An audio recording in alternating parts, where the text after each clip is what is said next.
नागों की माता कद्रू और गरुड़ जी की माता विनता, ये दोनों बहनें थी। फिर गरुड़ जी की माता उनकी दासी कैसे हो गई? एक बार नागों की माता कद्रू ने गरुड़ जी की माता विनता से कहा था कि वो सूर्य को देख रही हो, शर्त लगा लो कि उनके सूर्य के जो घोड़े हैं रथ के, उसकी पूंछ कैसी है। अगर तुमने बताया तो मैं तुम्हारी दासी, और न बता पाई तो तुम मेरी दासी।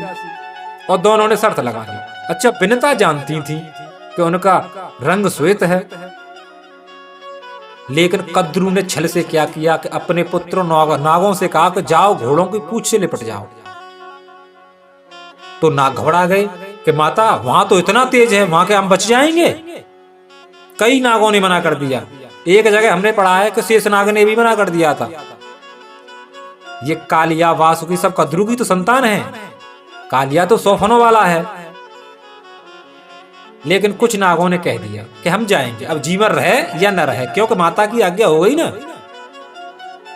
फिर जाकर नाग जब सूर्य के घोड़ों की पूंछ से लिपट गए हैं,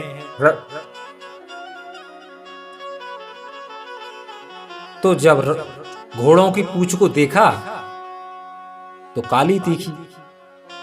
अब तो गरुड़ जी की माता विनता नागों की माता कद्रू की दासी हो गई,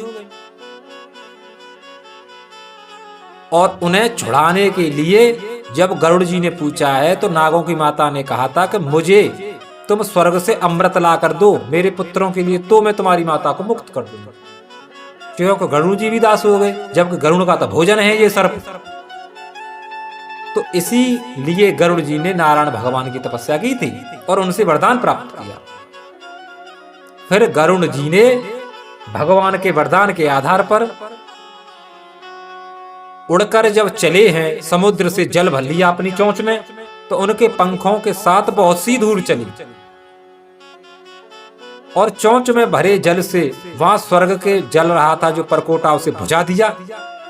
और पूर्वोक्त धूल से वहां सभी के सामने धूल से अंधकार छा गया। गरुड़ जी को कोई देख न सका और अमृत लेकर वहां से चले हैं।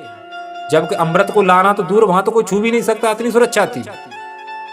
और गरुड़ जी ने देवताओं को पराजित किया, इंद्र को भी पराजित किया।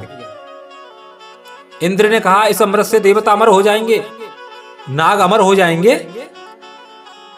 तो गरुड़ जी ने कहा जब मेरी माता दास्ता से मुक्त हो जाएंगी तब तुम अपने इस अमृत को ले आना। और जैसे ही गरुड़ जी ने अमृत दिया है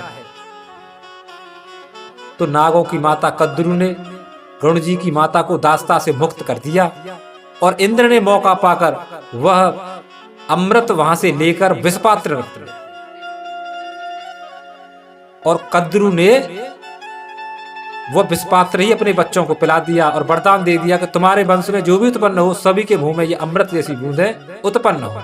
इसीलिए सभी सर्पों के मुंह में निरंतर ये जहर उत्पन्न होता रहता है।